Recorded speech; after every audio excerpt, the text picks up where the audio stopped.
Hello student, कैसे हो बेटे? अच्छे हो ना? हाँ, हंसते रहिए, खुश रहिए, बहुत बढ़िया बेटे। अच्छे ही रहना चाहिए, जब भी तो कुछ अच्छा होता है। जब हम अच्छा सोचेंगे अच्छा होता है बेटे, रिजल्ट भी अच्छा होता है। देखिए, हम आपके लिए विद्या क्वेश्चन बैंक वाले आपके लिए नए नए आयाम लाते हैं बेटे, नई नई चीज़ें लाते हैं आपके लिए, जिससे आपकी परसेंटेज अच्छी हो। वैसे तो क्वेश्चन बैंक ही इतने इंपॉर्टेंट क्वेश्चनों से भरा है, लेकिन उसमें से भी हम कुछ इंपॉर्टेंट क्वेश्चन आपके लिए लाते हैं। तो विद्या क्वेश्चन बैंक बेटे आपके लिए इंपॉर्टेंट चीज़ है, और ये हमें विश्वास है कि आपने इसको खरीदा होगा। और हमें पता है, देखिए ये लिखा है ना, ये आपके लिए ही है। इसका मतलब आपकी परसेंटेज अच्छी हो, हम ये चाहते हैं। तो आज हम चैप्टर कर रहे हैं बेटे 10th क्लास का, ये 3rd चैप्टर है क्वाड्रेटिक इक्वेशन का, द्विघात समीकरण। राइट? हाँ, अब आते हैं हम क्वेश्चन नंबर 1 पर बेटे। पहला क्वेश्चन है आपके लिए बेटे 3x² -6x प्लस का k = 0। अब ये क्वेश्चन को क्या करना होता है, ध्यान से पढ़िए। देखिए लिखा है कि इसके मूल समान है। दिस मीन्स इसके जो रूट है बेटे इक्वल है। अगर मूल समान होते हैं तो उसके लिए क्या इंपॉर्टेंट बात है, b² - 4ac की वैल्यू कितनी होनी चाहिए? 0 होनी चाहिए बेटे। अब देखो इसमें कंपेयर करिए, ax² bx + c = 0। ये हमारी बेटे समीकरण होती है, और इस समीकरण को कहते हैं द्विघात समीकरण। कौन सी समीकरण कहते हैं इसको? दो घात की व्यापक समीकरण होती है। इसके दो मूल होते हैं। नंबर 1 हमारे पास a = 3 है, देखो इसमें तुलना करेंगे, और b = हमारे पास -6 है, और c = कितना है बेटे? k है। सही है। अब मूल समान होने के लिए आपको बता ही दिया, क्या लिखा है, b² - 4ac = 0। अब b की वैल्यू कितनी है? -6 माइनस के 4, a की वैल्यू कितनी है? 3, c की वैल्यू कितनी है? k = 0। अब सोल्व करिए इसको बस।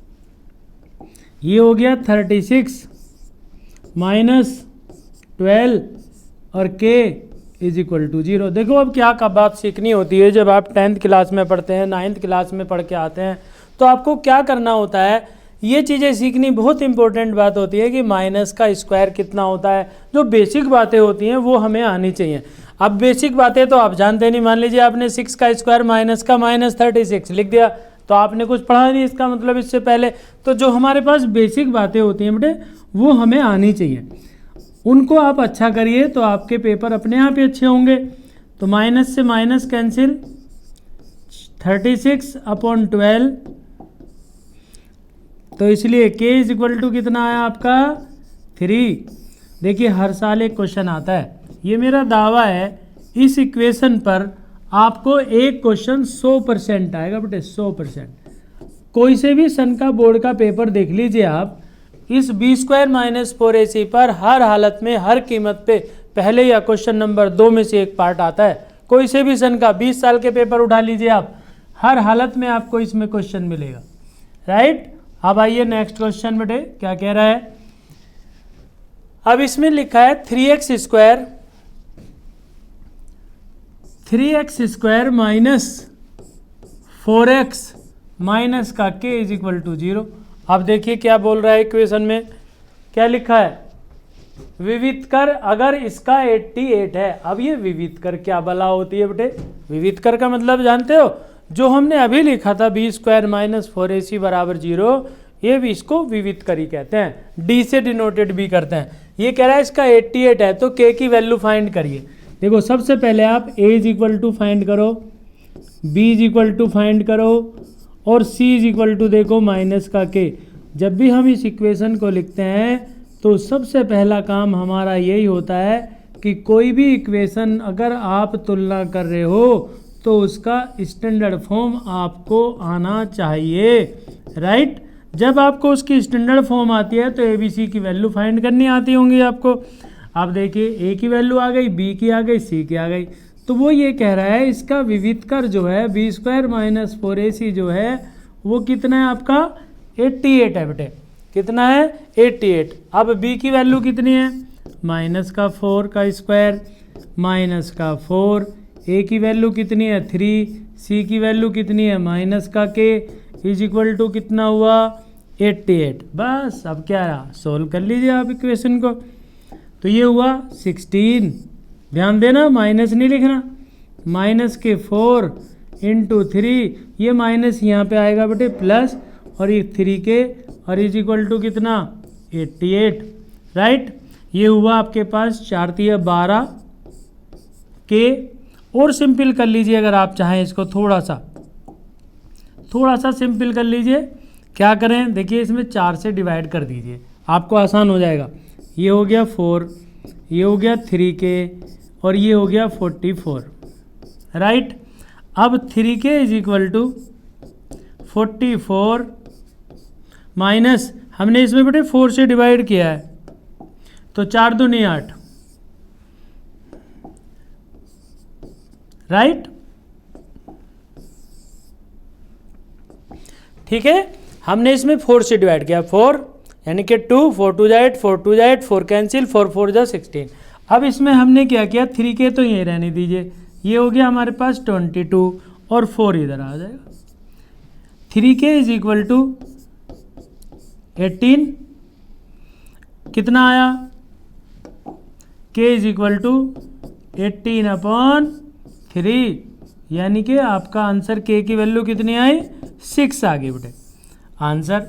बहुत इंपॉर्टेंट है बेटा, ये ध्यान देना कि ये जो होता है हमारे पास b² - 4ac, क्या कहते हैं इसे, विविध कर।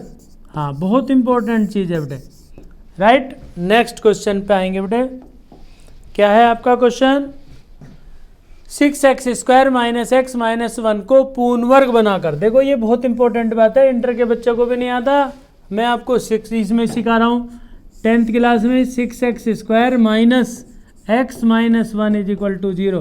देखिए पूर्ण वर्ग बनाना किसी भी समीकरण हल जो होता है वो 3 मेथड से होता है बेटे, कोई भी इक्वेशन 3 मेथड से होता है। नंबर 1 आपने पढ़ा होगा गुणनखंड विधि होती है, नंबर 2 सूत्र विधि होती है, नंबर 3 पूर्ण वर्ग विधि होती है। तो ये हमारा तीसरा मेथड होता है किसी भी समीकरण को हल करने के लिए। अब ध्यान देना इसको मेथड को, जरा इंपॉर्टेंट मेथड है बेटे।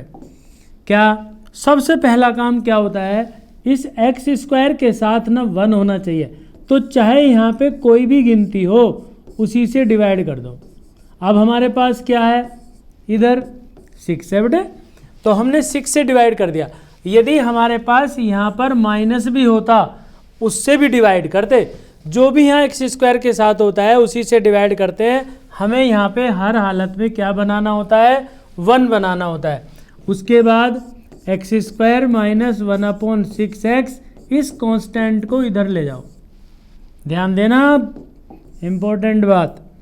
अब क्या करेंगे सर, ये जो हमारे पास गिनती होती है बेटे यहाँ पे, इसका हाफ करते हैं, -1/6 का हाफ। अब देखिए आधे बच्चे इसमें लोटपोट हो जाएंगे, -1/6 का हाफ बहुत बच्चे 1/3 करेंगे, लेकिन गलती है बेटे, ये हो जाएगा -1/12। ऊपर के जो डबल बटे होते हैं बेटे वो नीचे आते हैं। अब हम क्या करेंगे, इसका स्क्वायर करते हैं।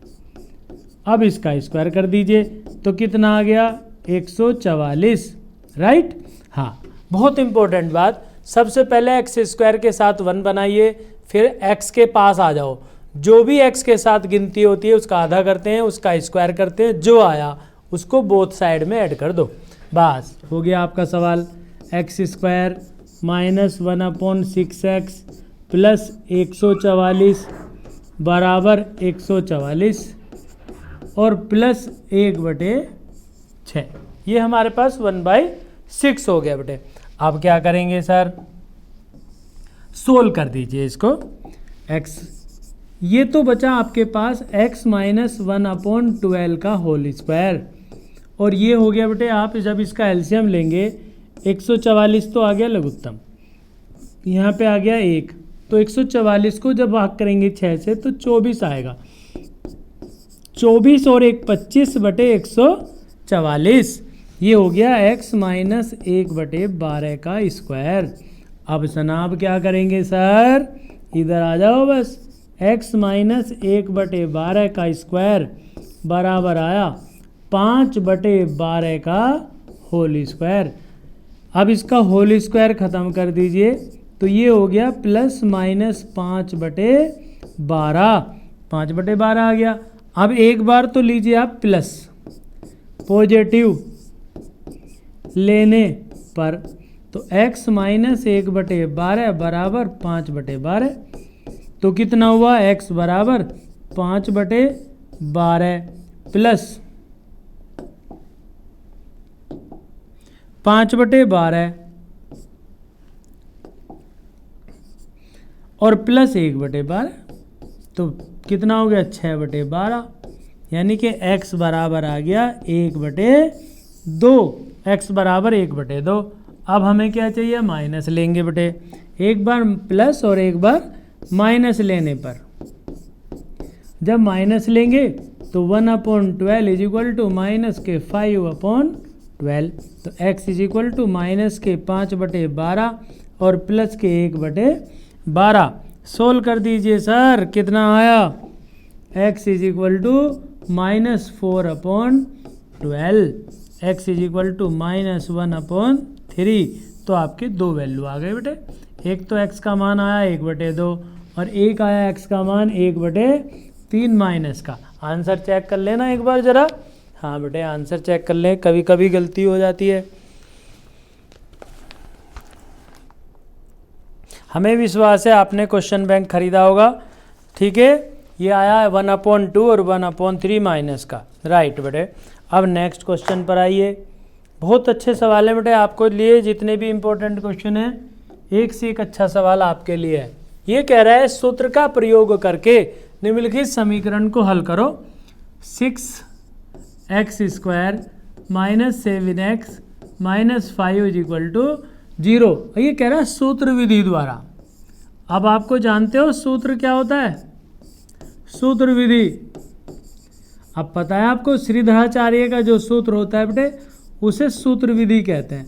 Minus B plus minus under root b² minus 4ac/2a, ये बेटे सूत्र है हमारा, श्रीधराचार्य का सूत्र कहते हैं। इससे x का मान निकालते हैं। जब गुणनखंड ना हो, पूर्ण वर्ग ना बने, तो आप श्रीधराचार्य का सूत्र लगा दीजिए, सवाल आपका सोल्व हो जाएगा। जानते हो, हाँ बाबा जी का सूत्र है ये, बाबा जी का फार्मूला। a बराबर कितना आया 6, b बराबर कितना आया -7, c इज इक्वल टू कितना आया -7, c इज इक्वल टू -5। बस इसमें वैल्यू पुट कर दो, x की वैल्यू आ जाएगी आपकी।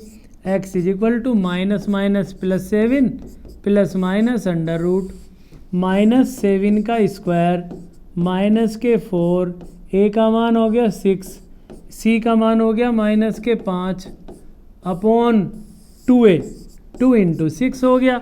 a का मान ये तो आप जानते ही हो, 7 प्लस माइनस अंडर रूट, 7 7 कितना होता है 49, माइनस हो गया प्लस, 5 चौक 20, 5 चौक 20 और 20 गुना 6 कितना हो गया 6 दूनी 12, 120 बटे कितना आया 6 2 जा 12। समझ गए होंगे बेटे। 5 गुना 4, 5 चौक 20 हो गया, 20 में 6 की गुना करो, 6 दूनी 12, 120 हो गया, राइट। अब सोल्व करो और आगे। अरे बहुत होशियार हो आप, हमें पता है, इंटेलिजेंट हो बेटे। लेकिन जब नंबर आते हैं जब पता नहीं क्या हो जाता है आपको। ये तो हो गया 9 और ये हो गया 6 और ये हो गया 1 और अपॉन आया 12। अब देखो x बराबर 7 प्लस माइनस ये कितना 13/12। अब एक बार तो बेटे प्लस ले लीजिए और एक बार माइनस। प्लस लेने पर x बराबर 7 प्लस 13/12, 13 और 7 कितना 20/12। ये हो गया 4 पंजे 20 और 4 तिया 12। एक आंसर तो जनाब आपका ये आ गया सर, और एक आंसर अभी माइनस लेने पर आएगा। 7 माइनस के 13 बटे कितना 12, 13। तो कितना बचा -13 में से 7 माइनस के 6, 7 6 कितना हुआ है 13/12 -1/2। ये आपका x का मान दूसरा आ गया बेटे। तो इसमें हमें क्या करना था, x बराबर 1/2 और x बराबर 5/3 4 5 20, 4 3 12, 5/3 बेटे। इम्पोर्टेंट है बेटे। अब आपको ये सोचना है कि जब भी वो क्वेश्चन का आंसर पूछे तो उसी लैंग्वेज में आंसर दीजिए जिसमें वो पूछ रहा हो। वो कह रहा सूत्र विधि द्वारा x का मान बताओ, तो आप भी यही लिखेंगे कि सूत्र के द्वारा x का मान -1/2 और 5/3 आया। सही है सर। आगे आ जाइए जनाब। क्वेश्चन नंबर आया आपका ये, बहुत इंपॉर्टेंट क्वेश्चन है, बहुत important. m² x² plus 2m × c × x plus c² - a² और बराबर किसके? 0 के। अब जरा क्वेश्चन को पढ़ लीजिए क्या कह रहा। यदि समीकरण इतने के मूल बराबर हैं, समझ गए? यदि मूल बराबर हो तो हमें क्या करना होता है? b² - 4ac बराबर 0। अब आप पहले a बराबर तो देख लो क्या है, 1 + m² है। a का मान a = 1 + m² और b = 2 m × c और c = कितना है? c² - a²। ये आपके ABC के मान आ गए। 1 + m² a, 2m × c b, c² - a²। अब आपके सामने फार्मूला हमने पहले ही लिख दिया। यदि मूल समान हो, समान होने के लिए यही तो सूत्र होता है। मूल समान हो तो b² - 4ac बराबर 0, 2mc - k4, a का मान 1 + m² × c, c² - a² बराबर किसके? 0 के। ठीक है सर। b² - 4ac बराबर 0। अब जरा अपना दिमाग लगा लो थोड़ा सा, सोल्व करने में तो थोड़ा बहुत करना चाहिए ना, मेहनत करते हैं ना, कर लो जरा। आता है? अच्छा जी। यानी कितने घूमते हैं ऐसे ही? 4m² c² - k4, इसकी मल्टीप्लाई करने में ही गलती करते हैं बच्चे। लगता है ऐसा ही है बेटे सबको। a² m² बराबर कितना? 0। सबको ऐसे ही लगता है बेटे कि हमें आता है, लेकिन जब करते हैं ना कार्य को तब पता चलता है यार गलती हो गई। समझ गए? 4 कॉमन लेके शून्य में m² c² - c² plus a² -m² c² plus a² m² = 0। देखने में ऐसे ही लगता है बेटे, जब गाड़ी चलाते हैं दूसरे को ऐसा लगता है मुझे आती है, और जब चलाने बैठते हैं तब नहीं आती ना। हाँ, ऐसे ही यहाँ पे है सवाल, ऐसे ही लगते हैं कि है तो हमें आता है क्वेश्चन। बहुत इंपॉर्टेंट क्वेश्चन बेटे, बोर्ड में बहुत बार आ चुका, बहुत बार। देखिए कैंसिल, हाँ जी कैंसिल हो गया। अब जो बचा उसे लिखो पहले, नहीं तो गलती हो जाएगी। c² a² m² बराबर 0। देखो ये माइनस है, उधर पहुँचाओ इसको, ये गलती करवाएगा। और इनमें से a कॉमन ले लो, बराबर किसके? c² के। तो c बराबर हम लिख सकते हैं a√1 + m²। ये आपका प्रतिबंध आ गया। आंसर इम्पोर्टेंट क्वेश्चन है, बहुत इम्पोर्टेंट। आ जाइए नेक्स्ट क्वेश्चन पर। एक और, ये और भी उस्ताद क्वेश्चन है बेटे, बहुत इम्पोर्टेंट। 2x² - k3x + k5 बराबर कितना? 0। अब क्वेश्चन को देखो, पढ़ो। जब आप क्वेश्चन पढ़ेंगे तभी आपको ये पता चलेगा कि इस क्वेश्चन में हमें क्या करना है। क्वेश्चन बैंक को अगर आप उठा के देखेंगे बेटे, हमें वैसे पूरा विश्वास है आपने खरीदा होगा, लेकिन जब इसको देखेंगे आप क्वेश्चन बैंक को, तो इसमें एक से एक क्वेश्चन बहुत इंपॉर्टेंट लिखा है। आप उन क्वेश्चनों को भी करें बेटे। अगर आप कोई और बुक ना भी खरीदें, केवल क्वेश्चन बैंक को ही करके कर लीजिए पूरा बस देखकर, तो समझ लीजिए आपके 90% के करीब परसेंटेज आएगी आपकी बस। लेकिन आना चाहिए, ऐसे कोई ना कि पढ़ लो बस देख लो हो गया, करना चाहिए बेटे। मैथमेटिक्स करने का सब्जेक्ट होता है। ये कह रहा है यदि इसके अल्फा बीटा समीकरण के मूल हों तो इसका मान ज्ञात करो। देखो मूल वाला सवाल एक जरूर आता है, कभी कभी तो वो कहता है मूल ये है समीकरण बताओ, कभी कहता है समीकरण ये है मूल बताओ, कभी कहता है प्रतिबंध ज्ञात करो। अब देखो ये क्या कह रहा है, इसका मान ज्ञात करवा रहा है, लेकिन वो कह रहा है इसके 2 मूल हैं, एक अल्फा एक बीटा। तो सबसे पहले हम लिखेंगे alpha + beta minus B upon A. अब देखो अभी हमने आपको एक बात बताई थी कि किसी भी समीकरण में सबसे पहले ए बी सी के मान ज्ञात करो। ए कितना है 2 है बेटे आपके पास, बी कितना है -3 है, सी कितना है 5 है बेटे। ये हमारे पास मान दे रखे हैं, ए का मान 2, बी का मान -3 और सी का मान 5 है बेटे, राइट। ये मान इसमें रख दो, माइनस माइनस प्लस 3/2। ये कभी कभी क्या करता है, कभी क्या हर बार ये सवाल में आता है, मिस्टेक देता है बेटे जानबूझ के, जिससे बच्चा गलती करे। ये इस चिन्ह को माइनस देता है यहाँ पे, और माइनस हमारा यहाँ होता है, तो बच्चे सोचते हैं माइनस तो है, इसका क्या करना, लेकिन नहीं, माइनस हमें अपने पास से लगाना होता है, ठीक। दूसरा है बेटे अल्फा बीटा, अल्फा बीटा बराबर सी अपॉन ए। तो अल्फा बीटा बराबर सी का मान कितना है 5, ए का मान कितना 2, ये मान आ गया। वो कह रहा है इसका मान बताओ, alpha square beta plus beta square alpha, इसकी वैल्यू फाइंड करा रहा बेटे वो। हर साल एक क्वेश्चन आता है बेटे, हर साल। अब इसमें से देखो अल्फा बीटा कॉमन है, तो यहाँ पे बचा अल्फा और यहाँ पे बचा बीटा। तो अल्फा बीटा का मान कितना 5/2 और अल्फा प्लस बीटा कितना 3/2। तो ये हुआ 5 × 3 15 और बटे 2 दूनी कितना हुआ 4। ये इसका बेटे आंसर हुआ। अब इसमें बेटे एक क्वेश्चन और आता है, उसे आप स्वयं करें, गैस पेपर में दे रखा है। यदि मूल मान लीजिए 2 + √3 है, और तो दूसरा मूल जो होता है बेटे वो इसका कॉन्जुगेट होता है, तो वो ये देने के बाद, इस क्वेश्चन के बाद की बात है बेटे ये, तो ये देता है वो आपसे, तो वो कहेगा समीकरण ज्ञात करो। क्या ज्ञात करवाएगा, समीकरण ज्ञात करो। तो हम क्या करते हैं इस क्वेश्चन में बेटे, एक तो ज्ञात करते हैं x² माइनस, यहाँ लिखेंगे मूलों का योग गुना x प्लस मूलों का गुणनफल और बराबर 0। बस आपको इसमें समीकरण से मान रखने, यहाँ से ये इन दोनों को जोड़ के यहाँ लिख देंगे और दोनों की गुना करके यहाँ लिख देंगे, समीकरण आता है बेटे। ये इंपॉर्टेंट है, एक इस मेथड को भी जरूर कर लें। ठीक है बेटे, धन्यवाद।